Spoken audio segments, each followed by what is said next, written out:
এই হসপিটালটা অনেক ভালো। তো আমাদের এখানে আইসা মনে হইছে যে এখানে থাকলে আমরা অবশ্যই সুস্থ হবে।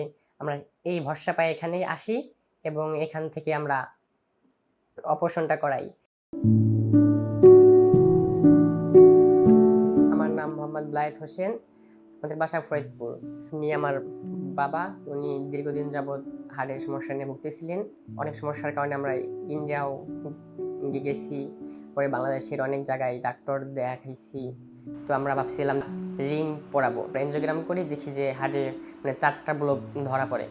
তার মাঝে মাঝে 2টা ছিল 100% আর এটা ছিল 80 আর এটা ছিল 70/80।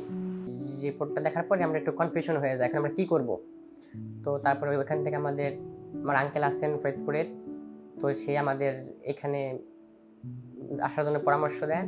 আমরা ডক্টর মামিকা ম্যামকে দেখাই। পরে তিনি অনেক আন্তরিক, খুবই যত্নশীল। উনি জাপানি ডক্টর। উনি তারপরে সাজেস্ট করে এটা কোনো ভয়ের কোনো কারণ নাই, এটা হার্টের সমস্যা, মানে ওপেন হার্ট সার্জারি করতে হবে, এটা অনেক বড় অপারেশন, কিন্তু ভয়ের কোনো কারণ নাই। তারপরে আমরা এখানে অপারেশন করার জন্য সাহস পাই। পুরো অপারেশন হয় 7 ঘন্টা 30 মিনিটের অপারেশন। সব ব্লকগুলা ঠিকঠাক মতো সারানো হয়।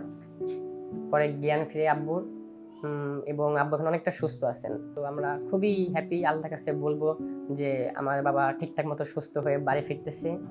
আর হসপিটালটা আমাদের খুবই যত্ন সহকারে আমাদের সেবা যত্ন করছে, আমার বাবাকে সুস্থ করে তুলছে। সেজন্য সকলকে ধন্যবাদ।